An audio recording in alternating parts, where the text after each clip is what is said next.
7월의 마지막 성일, 또 마지막 날이기도 합니다. 더욱이 습하고 무더운 이 날씨에 지나간 한 달 동안, 또 한 주일 동안 여러분의 건강한 모습을 보니 반갑습니다. 더구나 지금 휴가철이라서 많은 분들이 휴가가 오가고 있는 가운데 있습니다.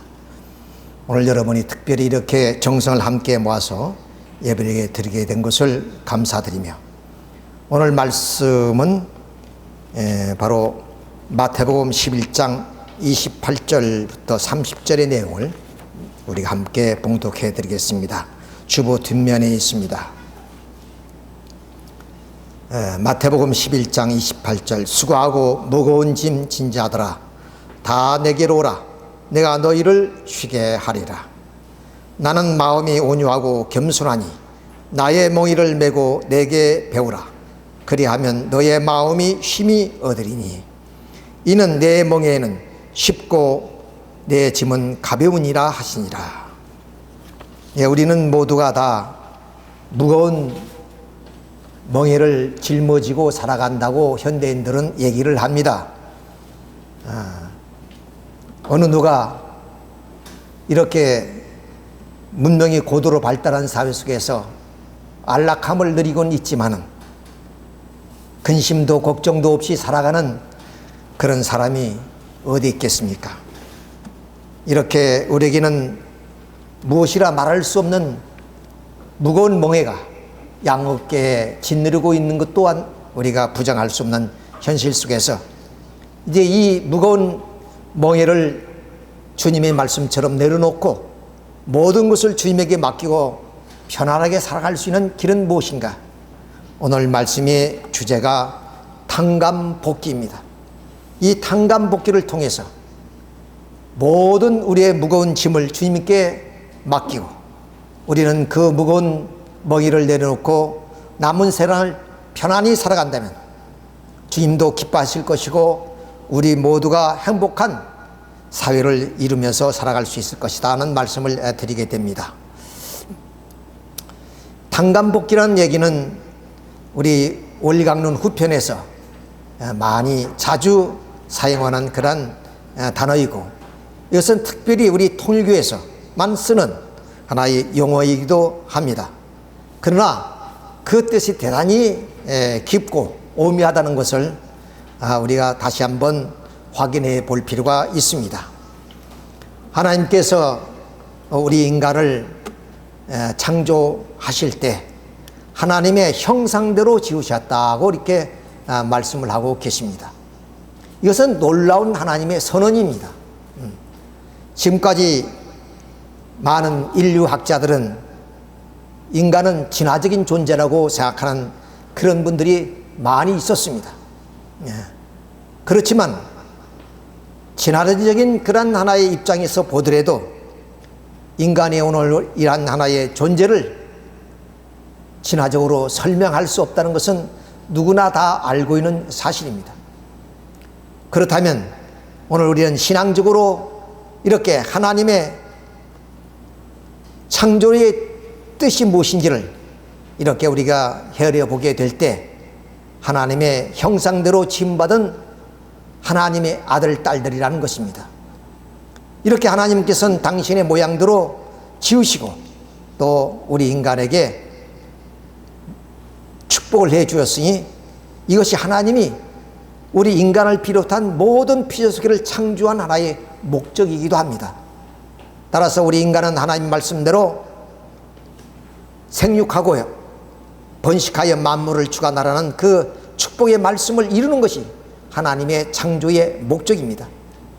그 아담과 헤아가 하나님 말씀대로 이렇게 축복을 이루었더라면 아담과 헤아는 하나님을 닮은 아들, 딸이 되고, 그리고 그 아담과 헤아는 장차 선한 부모가 되어서 선한 아들, 딸을 이 땅 위에 낳음으로 인해서 그리고 가정을 이루고 참된 사회를 이루고 세계를 이루어서 이 땅 위에 하나님의 창조 본연인 지상천국을 이루었을 것이었습니다. 이것이 또한 하나님의 창조의 목적입니다. 이런 목적을 이루어야 될 인간 시조가 하나님의 뜻을 어기고 선악과를 따먹고 말았습니다. 그래서 인간은 이런 하나님적 가치와 또한 유일무이한 존재로서 천주적인 가치를 가져야 될 인간이 그 가치를 상실했다는 거예요. 이것이 타락의 결과라고 말씀을 드릴 수 있습니다. 자, 그래서 우리 인간은 선악과를 따먹음으로 해서 이 말씀드리처럼 바로 거짓된 사랑과 거짓된 혈통과 거짓된 생명으로 탄생되게 되었다. 그 원인이 어디 있었느냐? 바로 인류의 시조가 바로 선한 부모가 되지 못하고 악한 부모가 되었기 때문에 그렇다. 이것을 우리는 한마디로 환부역조라 그럽니다. 즉 혈통이 달라짐으로 인해서 부모가 악하게 되었다, 그런 뜻입니다.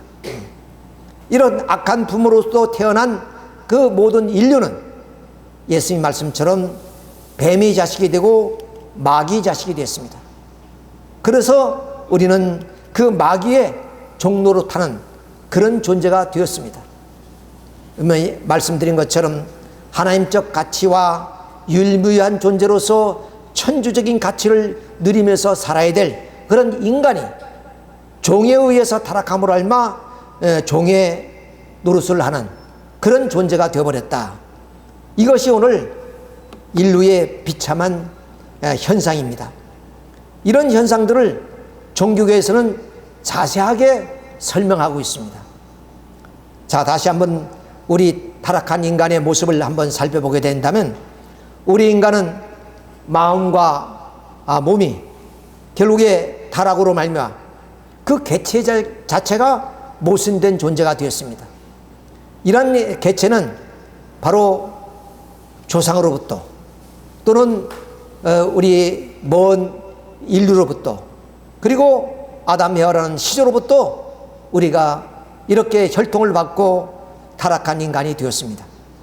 그렇기 때문에 인간에게는 혈통적으로 내려오는 죄를 가지게 됐다, 그 얘기입니다. 자, 그러면 그 죄를 우리가 분류해 보게 되면 인간 시조가 저지른 그 죄를 원죄라 그럽니다.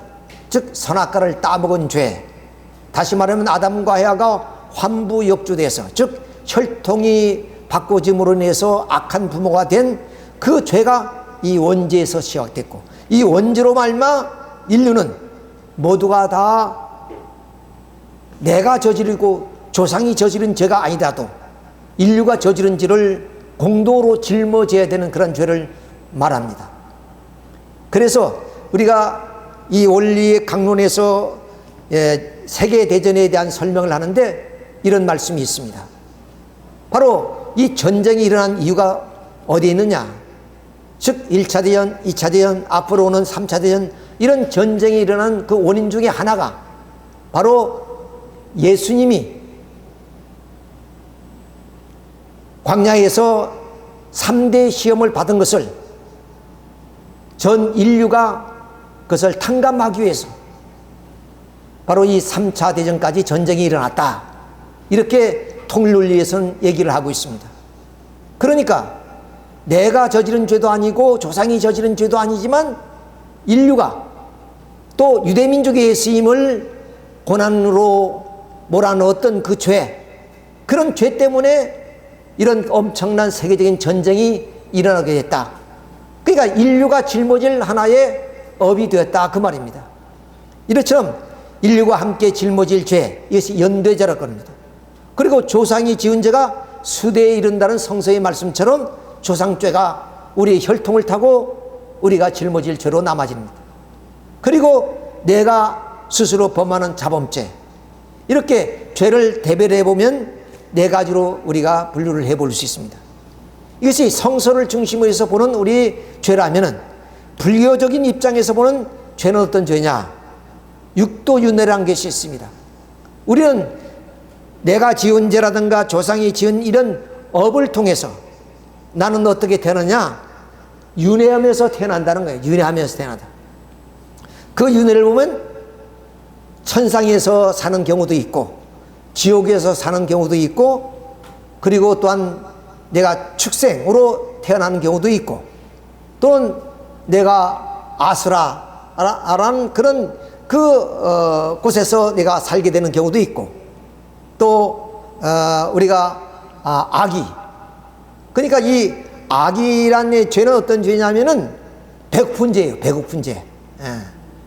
기아할 때 쓰는 악입니다. 그러니까 배고픈 귀신들 이런 뜻인데, 이 악의는 배는 저 인도의 수미산처럼 크지만은 목구멍이는 바늘구멍만큼 음식이 내려가는 구멍이 그렇습니다. 그러니까 음식이 있어도 못 먹어서 허기진 그런 귀신, 이걸 악귀라 그래요. 악귀.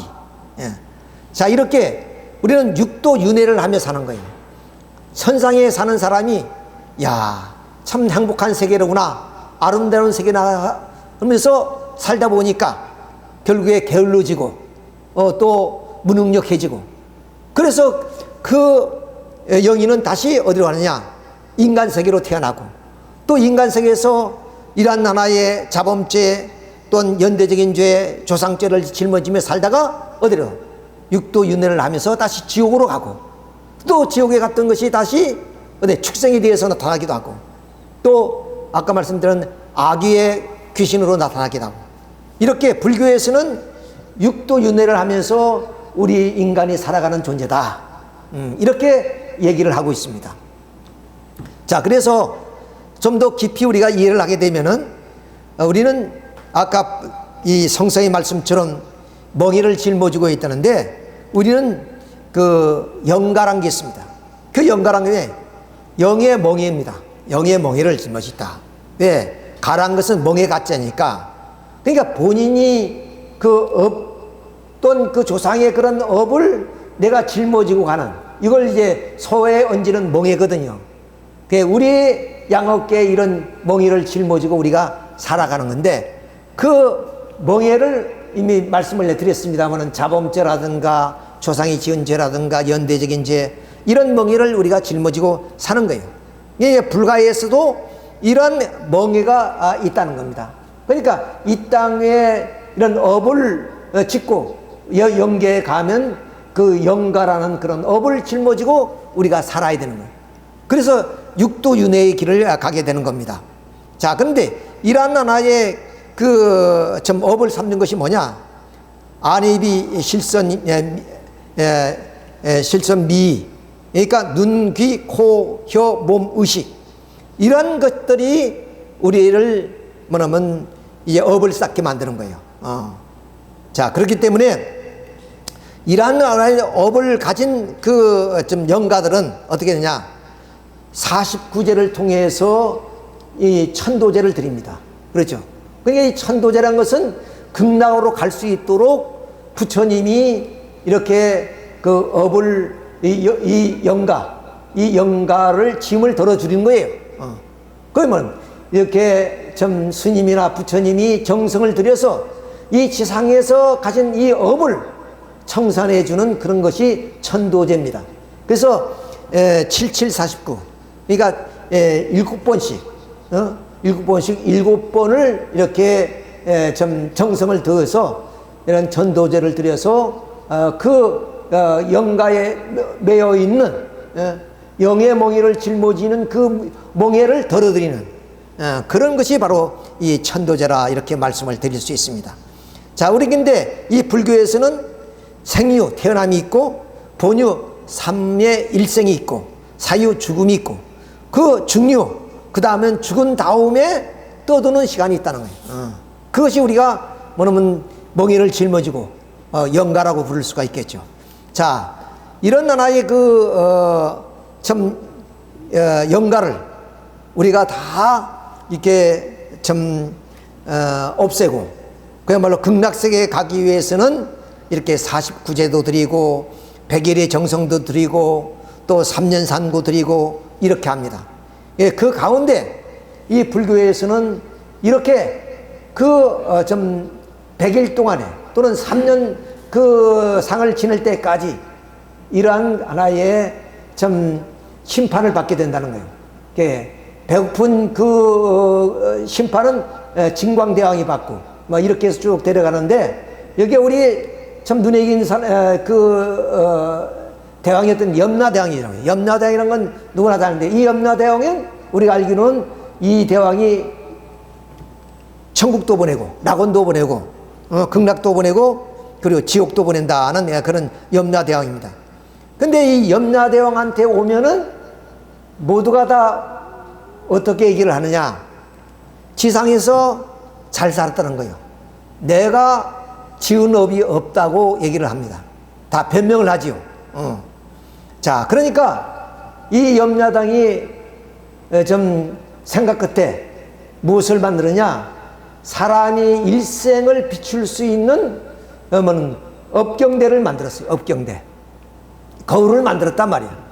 이 거울을 딱 비치면은 이 사람이 태어나면서부터 죽을 때까지 삶이 다 거기에 비춰져요. 이것은 불교에서 하는 말이지만 우리가 보통 하는 말은 마침 비디오처럼 우리의 일생이 다 녹화된다는 거 아닙니까? 그래서 죽어서 가게 되면 그 녹화됐던 장면이 순간에 쫙 펼쳐진다는 거예요. 누구한테? 나 혼자만 보면은 뭐 별거 아니지만 나의 가족, 나의 조상, 나의 주위에 있는 친한 사람들이 다 그것을 함께 보게 된다는 거예요. 그러니까 얼마나 좀 내 인생을 잘못 살면 부끄러운 장면도 나오고 그야말로 거짓된 장면들이 그야말로 그대로 나오게 된다는 거예요. 그것처럼 염라대왕도 이 업경대를 만들었습니다. 그게 누구든지 가면은 이 업경대에 딱 비추면은 변명할 수가 없어요. 자, 이것이 우리가 죽어서 가는 하나의 세계를 이렇게 불교에서는 적나라하게 설명을 하고 있습니다. 이 불교처럼 죽음에 대해서 적나라하게 설명하는 종교는 없어요. 그래서 뭐 어떻게 보면 심오하다고도 볼 수가 있습니다. 이런 것들이 뭡니까? 전부 우리의 멍해입니다. 그럼 영가란 말이에요. 영가. 우리의 멍해를 짊어지고 살기 때문에 우리 인생에 공고할 수밖에 없고 늘 우리는 기쁨보다는 그런 고뇌에 찬 삶을 살아갈 수밖에 없습니다. 물론 물질적인 그런 그 멍해도 있습니다. 그야말로 자식들을 교육시켜야 될 그런 하나의 근심 걱정도 있고, 그리고 또한 뭐 물질적인 그런 하나의 부를 쌓는 하나의 그런 고뇌도 있고, 많은 것은 있지만은 이런 물질적인 것에 비교될 수 없는 그 멍해가 우리의 삶을 통해서 쌓아지는 업이라는 거예요. 업. 이것을 이 본문에서는 뭐라냐, 바로 주님께 다 그 멍해를 내려놓으면 주님이 다 짊어진다는 거 아니에요. 이런 고마운 얘기가 어디 있습니까? 자, 그래서 오늘 많은 도인들은 이런 멍해를 벗기 위해서 이제 좀 출가를 하죠. 정든 부모도 버리고 고향도 버리고 좀 이렇게 깊은 심산경우에서 도의 길을 갖고 구도의 길을 걸어갑니다. 이런 이유가 무엇이겠느냐? 그 멍해를 덜기 위해서 그렇습니다. 그렇다고 해서 이 수도의 길을 걸어간 사람한테 물어본다면 그 멍해를 다 벗었습니까? 해서 벗은 사람이 이 땅에 없었습니다. 성철 스님도 내 죄가 저 수미산보다 더 많다 그랬습니다.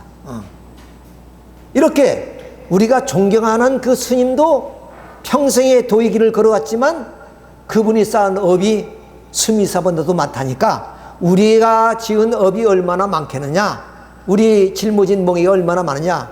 우리는 의식을 하지 않아서 그렇지, 만일 그것을 의식한다면 한시도 우리는 마음 편안히 살아갈 수가 없다는 얘기. 자, 그래서 우리가 이 마하바냐바람 일타 심경을 한번 우리가 잠깐 이게 읽을 필요는 없습니다만 제가 간단히 말씀을 드리면, 관제제 보살 행심 바냐바람 일타시 조견오옥 개공도 일체고액 사리자 색불이공 공불이색 색죽시공 공죽시색 수상행식 역부역시. 자, 여기까지만 얘기하겠습니다. 여기에 말씀하고자 하는 내용이 뭐냐면은 오고오온이라는 얘기입니다. 오온. 오온이라는 것. 이 오온이란 것은 우리 인간을 구성하는 요소.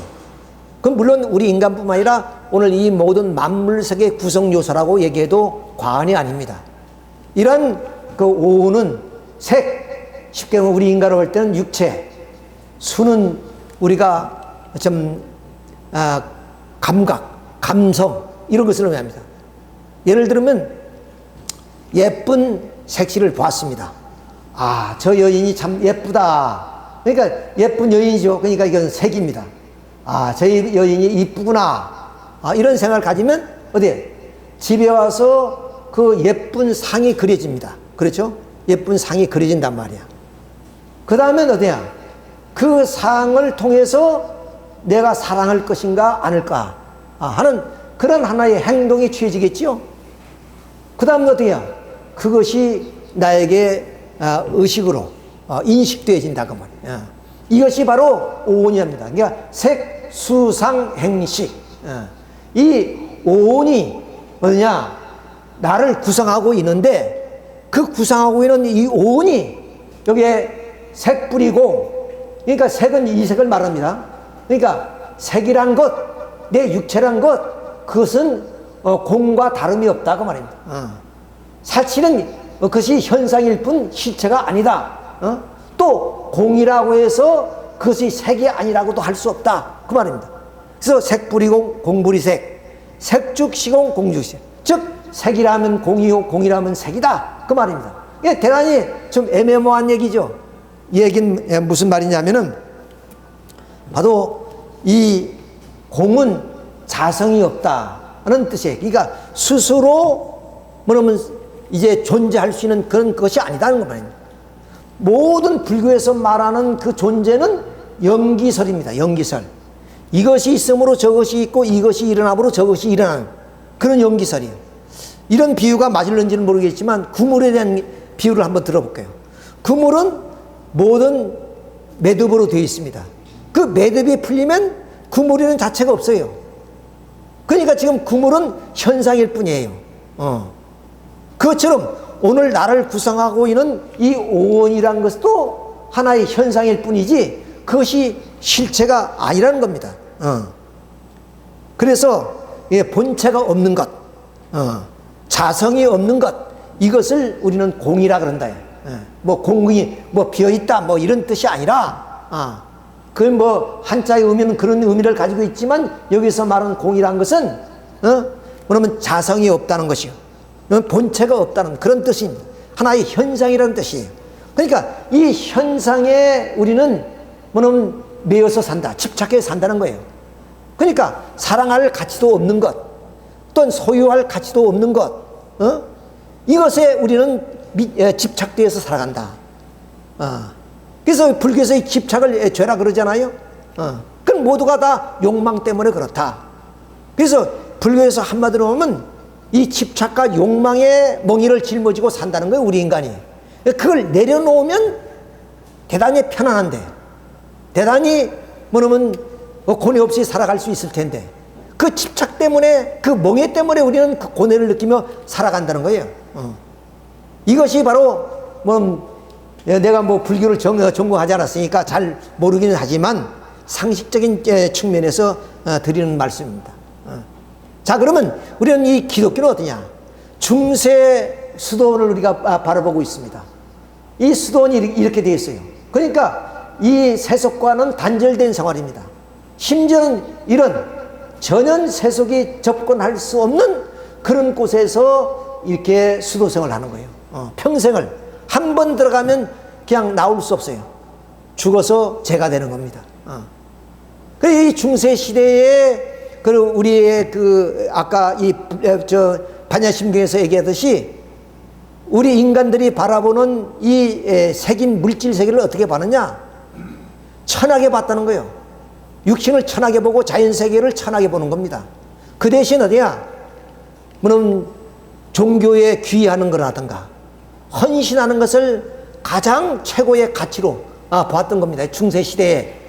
그렇기 때문에 그 최고의 뭐냐면 가치를 넣기 위해서 천하고 그리고 좀 보잘 것도 없는 이 자연과 육신을 우리가 버리고 살아간다는 그런 뜻에서 이 수도승들은 이렇게 살아가는 거예요. 그러니까 불교의 수도승과 다를 바 없습니다. 불교의 그런 것은 이 세계관과 그들이 중세시대의 세계관이 다를 바 없어요. 모두가 다 이렇게 현실과 자연, 이 모든 것은 무가치한 것으로 보고 있다네요. 오직 오늘 종교의 기회에서 헌신적인 삶 살아가는 것이 우리가 태어난 최고의 보람이고 가치라고 보고 있는 겁니다. 그럼 불교도 마찬가지예요. 자, 그러면 우리의 또 이스라엘 민족의 가장 영화를 누렸던 왕이 누구냐면 솔로몬 왕입니다. 이 솔로몬 왕의 좀 얼마나 지혜의 왕이자 영화를 누렸던 왕인데, 이분이 고백이 뭐냐, 이 성서 전도서라는 그 책자에 자기가 스스로 기록을 했어요. 전도서가 이루되 헛되고 헛되며 헛되고 헛되니 모든 것이 헛되도다. 해 아래 수고하는 모든 수가 사람이 무엇이 유익한가. 지혜와 그리고 영화를 한 몸에 누린 이 솔로몬 왕도 결국에 뒤돌아보니 모든 것이 자기의 영화도 한 줌의 흙이고 한 줌의 재이고 헛된 것이 뿐이었다. 그 후에 내가 생각해 본 즉 내 손으로 한 모든 일과 내가 수고한 모든 것이 다 헛되어 바람을 잡는 것이며 해 아래 무익한 것 뜻이로다. 그러니까 해 아래에 있는 것이 다 부질없는 것이고 무익한 것 뿐이다.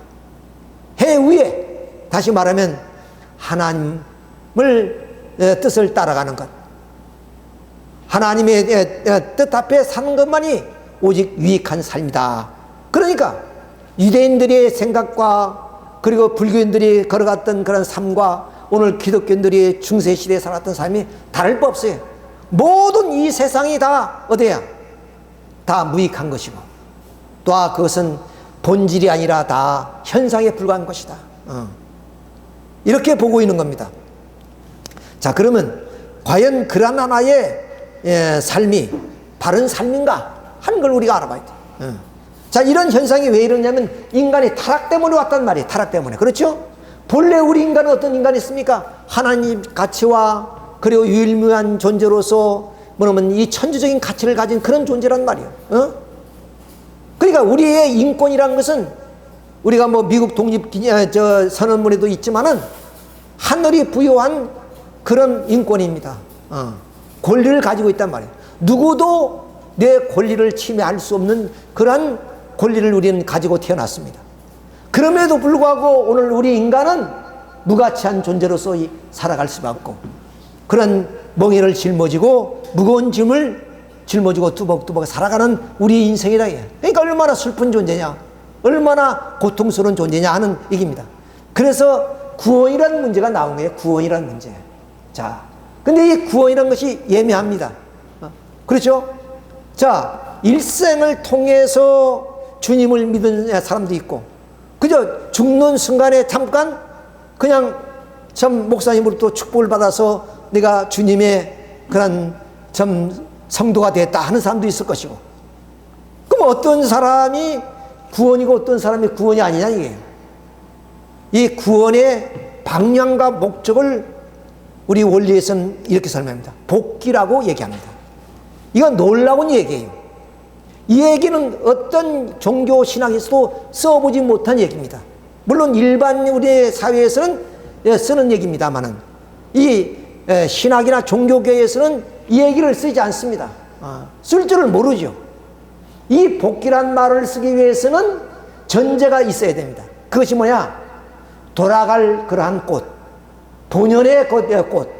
이것이 바로 창조 본연의 세계 아니에요? 창조 본연의 세계. 그런데 오늘 기독교 외에는 창조라는 것을 설명하지 못하기 때문에 바로 이 복기란 말을 쓸 수가 없어요. 그래서 구원이다 하는 말, 은혜라는 말, 이런 걸로 표현합니다. 근데 말씀드린 구원이란 말이 대단히 예매합니다. 근데 이 구원이란 말을 정의를 내려주는 것이 바로 복기입니다. 그러니까 방향과 목적을 제시해 준다. 예, 복기란 것. 어디로 가느냐? 내 본연의 창조 본연의 세계로 타락한 세계에서 가는 것이다. 이것이 구원이다 그 말이에요. 그러면 이 구원을 복기를 이루기 위해서는 그냥 우리가 여기에 갈 수 있느냐? 가는 하나의 방법론이 있습니다. 방법론.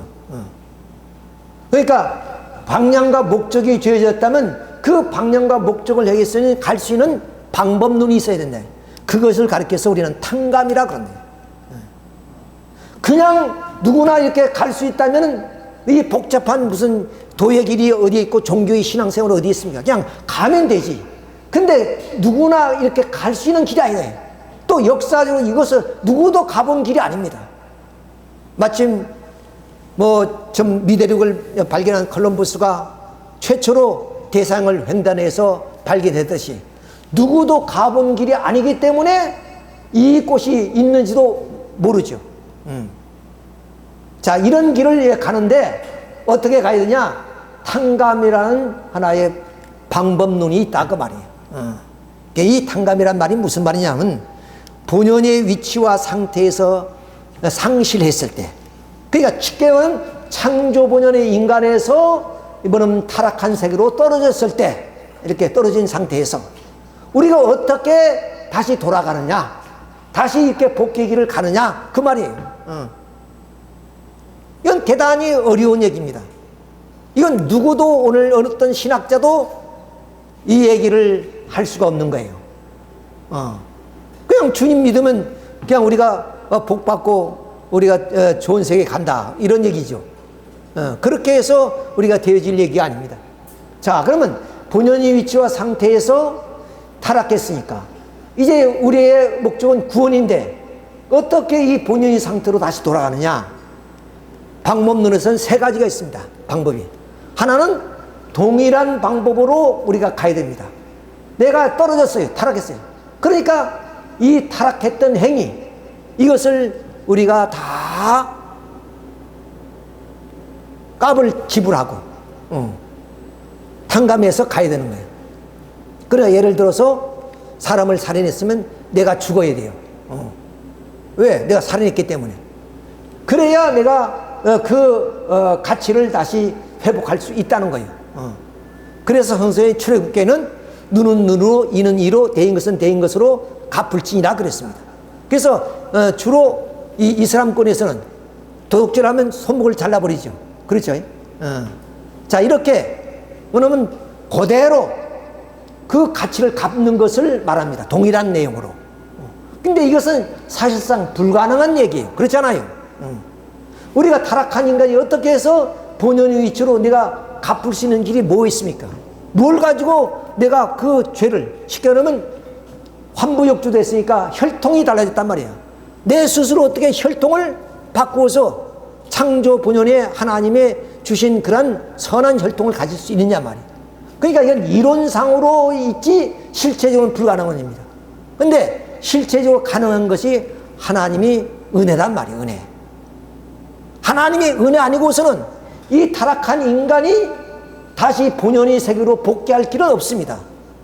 그래서 그것을 가리켜서 우리는 작은 가치의 탕감 조건이다 그럽니다. 작은 가치의 탕감 조건.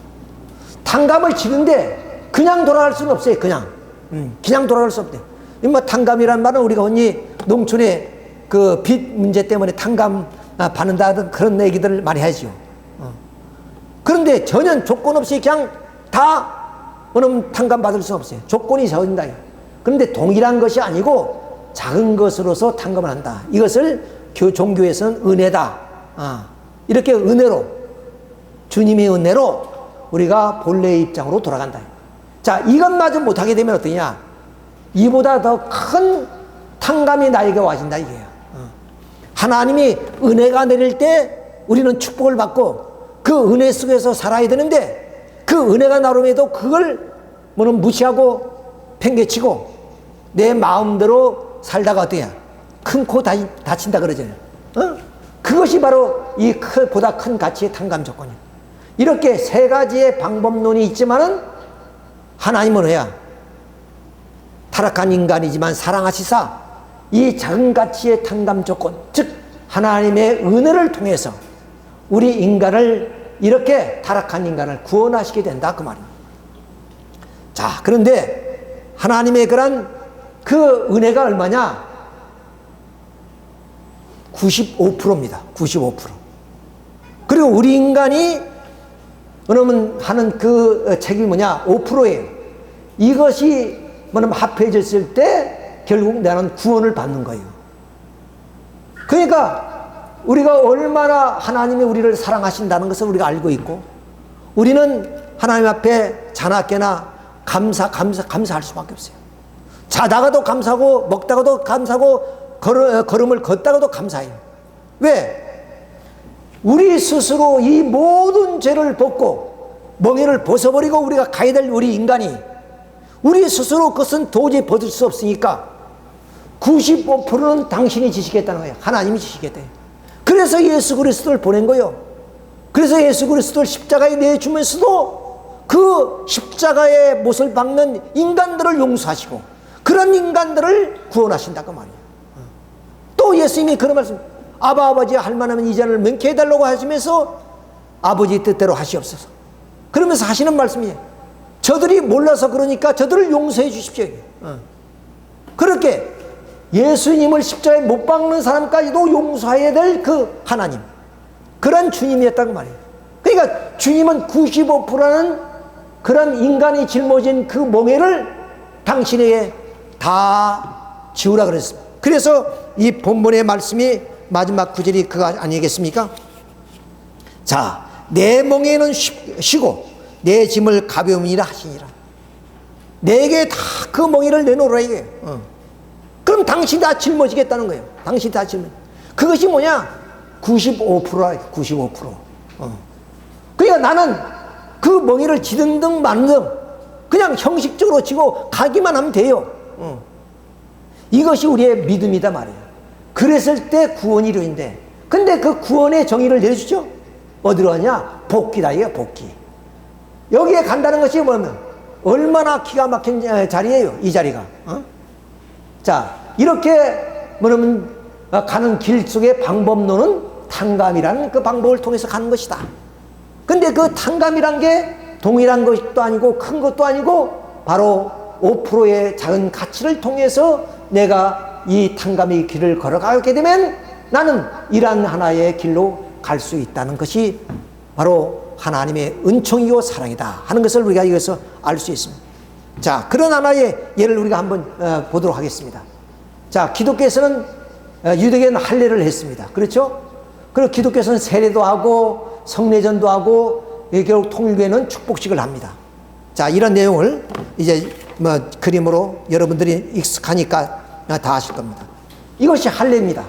그러니까 유대 민족은 아들이 태어나면 8일째 되는 날에 양보를 찢어서 피를 흘립니다. 그것은 아담과 헤아가 양보를 잘못 써서 사망의 피를 받아들였으니까 사망의 피를 뽑는다는 조건이에요. 그러니까 5%라는 건 조건입니다. 작은 가치의 탕감 조건이라는 건 조건이란 말이에요. 조건이 아니고 실체를 한다면 인간은 구원받을 사람 아무도 없습니다. 그런데 5%라는 조건을 통해서 바로 유대 민족은 선민이 되는 거예요. 선민이라는 그 가치가 어느 정도냐? 하나님의 백성이 되는 겁니다. 그러니까 이 만민 가운데 얼마나 많은 민족이 있어요. 해낼 수 없는 민족이 있지만 하나님의 백성으로 점제될 수 있는 민족, 그 민족이 선민이에요. 그 선민이 되는 조건이 뭐냐? 바로 남자아이가 태어나면 양부를 찢기만 하면 되는 거예요. 그것이 선민의 조건입니다. 이렇게 해서 이스라엘 민족은 축복받은 그런 민족이 되는 겁니다. 자, 이것이 할례고, 그 다음 세례입니다. 이것은 세례요한 때부터 세례를 줬기 때문에 요한을 세례요한이라 그러는데, 이렇게 물에 들어가서 우름 잠겼다가 나오는 것, 이렇게 우리의 이렇게 육체지만은 우리를 정화한다는 입장에서, 우리의 과거를 다 깨끗이 씻는다는 입장에서 이런 세례의식을 갖는 거예요. 이것도 하나의 조건이란 말이에요. 그렇잖아요. 내가 어떻게 죄를 다 씻을 수 있어요? 내 과거를 어떻게 다 청산할 수 있어요? 내가 짊어진 멍이가 얼마인데 헤아릴 수 없는데, 그리고 예수님이 하신 말씀처럼 바로 이 떡과 포도주를 마시는 성례전, 그러니까 예수님의 피와 살을 실제로 먹어야 되는데 그 조건으로 떡과 팥죽으로 그것을 이제 대신하는 겁니다. 자, 이거죠. 예수님이 돌아가실 때 마가의 다락방에서 이게 제자들이 모여서 만찬을 하잖아요. 그 만찬할 때 예수님이 손을 들어서 떡을 찢어주면서 이건 내 살이다. 포도주를 부으면서 이건 내 살이 피다. 내 살과 내 피를 마시지 않고서는 나와 함께 할 수 없다 그랬습니다. 그러니까 이 성례정이라는 것은 바로 예수님의 피와 살을 먹는 하나의 의식이란 말이에요. 의식. 이런 의식. 이것이 조건 아닙니까? 조건. 이것이 5%야. 그러니까 이것을 먹으면 하나님 예수님의 몸과 내 몸이 하나가 된다는 의식인데, 이걸 하나 하는 것이 믿음이고, 이것이 바로 하나의 조건이고, 이것이 아까 탕감의 내용이에요. 탕감. 탕감이라고 해서 그 말로 그 무거운 영가의 탕감을 짊어지고 가는 것이 아니라 그것을 이 조건을 통해서 다 내려놓을 수 있다 그 말이에요. 그래서 우리는 사랑의 하나님이라 그럽니다.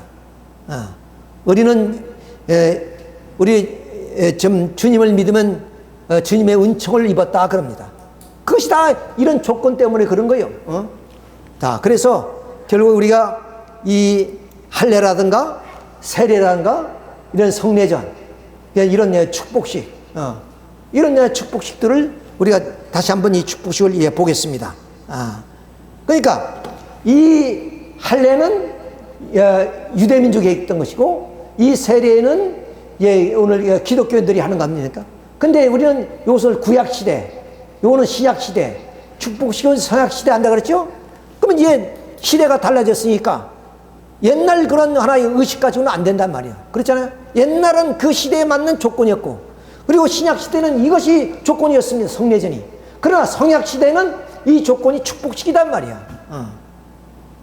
항상 먹던 그 밥만 먹는 것이 아니라 시대에 따라서, 장소에 따라서 하나님의 섭리는 변천되어 왔고 발전되어 왔다.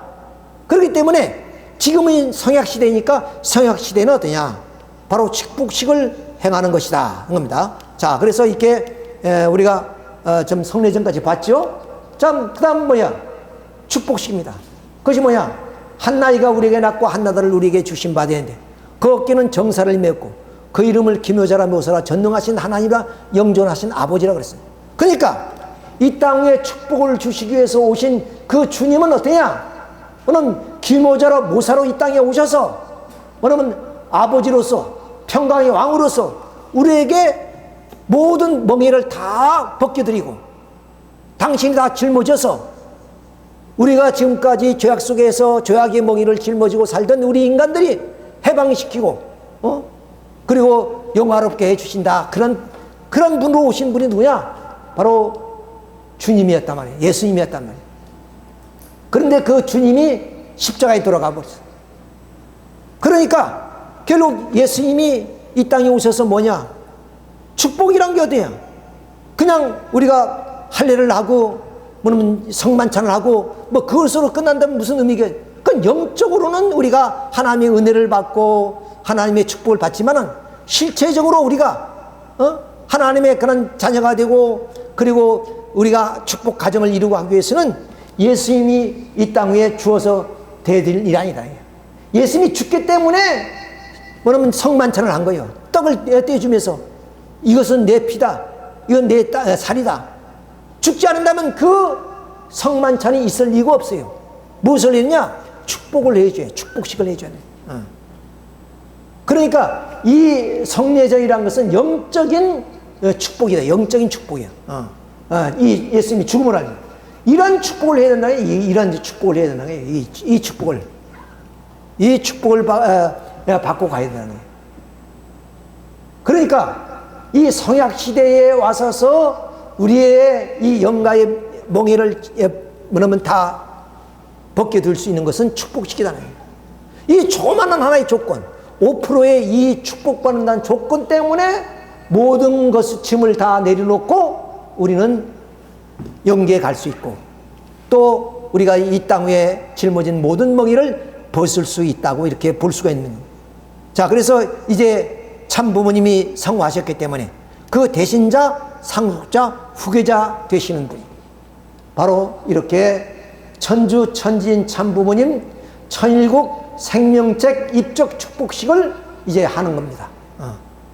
이 그림은 우리의 3대 왕권이라 그랬어요. 3대 왕권. 그러니까 뭐 이렇게 3대 왕권을 쉽게 표현하기 위해서 이렇게 그림으로 이렇게 만들어 놓은 거지만은 이렇게 참부모님, 그리고 이대왕님, 그리고 3대 왕, 이렇게 해서 3대 왕권이라 그러지 않아요? 그것은 우리 가정도 마찬가지입니다.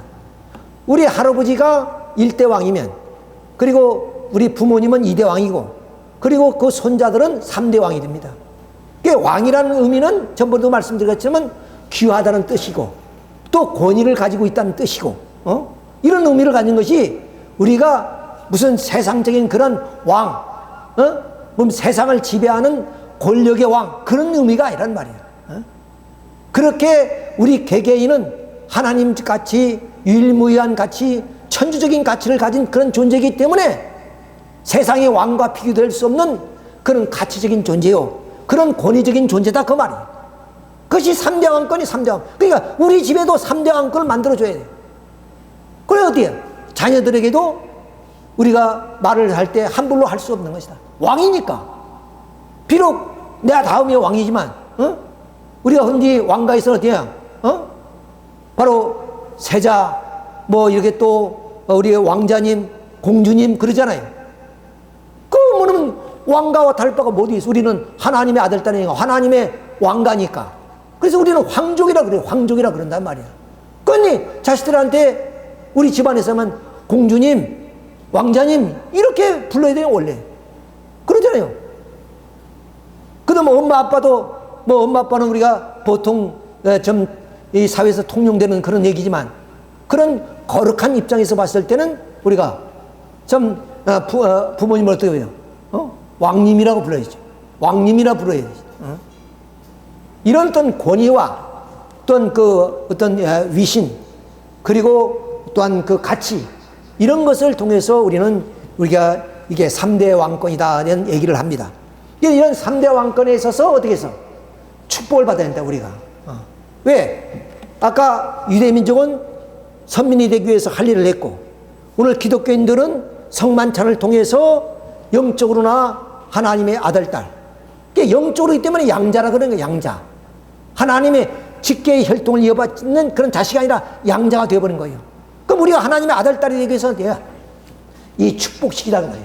자, 그래서 우리 이도왕님께서 이렇게 아버님을 대신해서 여기 축복해 줄 사람이 있어야 될 거 아니에요. 이 축복을 받아야 되는 거예요. 여기에 계신 우리 평화대사님들은 이 축복을 못 받았죠. 왜? 아버님으로부터의 그런 축복식은 다 받았습니다. 천주인 참부민 천일국 이 생명록 축복을 받으셔야 된다. 이것이 마지막 축복을 이거 받고 우리는 영계에 가셔야 돼요. 이걸 통해서 우리가 짊어진 멍에를 다 벗어버리는 거예요. 그렇지 않고서는 멍에를 벗을 길이 없는 겁니다. 내가 아무리 능력이 있고, 그리고 물질적인 부를 가지고 있고, 그리고 또 네가 똑똑하다 할지라도, 지식을 쌓았다 할지라도 그 지식 가지고 그 멍에를 벗겨드릴 수도 없고, 물질로도 멍에를 벗길 수가 없어요. 예컨대 뭐 우리가 이건희 회장님이 만일에 물질로 그 멍에를 벗을 수 있다면 그 많은 돈 가지고 다 벗고 갔을 테죠. 땡전 한 푼 못 가져가 갔었어. 그러니까 물질로도 갈 수 없는 길이고, 또한 지식으로도 갈 수 없는 길이고, 그 무엇으로 대신할 수 없는 그것을 어디냐? 우리는 이렇게 축복을 통해서 우리의 멍에를 다 벗어버리고 하는 거예요. 기가 막힌 시대가 왔다는 거예요. 이걸 뭐냐면 무지몽매해서 알지 못하기 때문에 그것은 뭐 통일교 사람들이 하는 일이지 이렇게 생각하는 사람도 있다. 기가 막힌 일이란 말이에요. 기가 막힌 이런 하나의 좀 은혜권에서 오늘 우리가 살고 있고, 오늘 이런 예배를 통해서 이 귀한 말씀을 듣고 있다는 것을 우리가 생각해 볼 때 정말로 우리가 오늘 이 시간은 은혜로운 시간이 아닌가, 그런 생각을 갖게 됩니다. 자, 이렇게 해서 우리는 이제 이 5%를 통해서 축복을 받음으로 인해서 어떻게 되냐, 우리는 하나님의 참된 자녀로 태어나고, 그리고 우리 가정에는 3대 왕권을 이루어서 이렇게 우리는 참 하나님이 주신 이 천부의 권리를 누리면서 살아가는 우리가 된다 그 말이에요.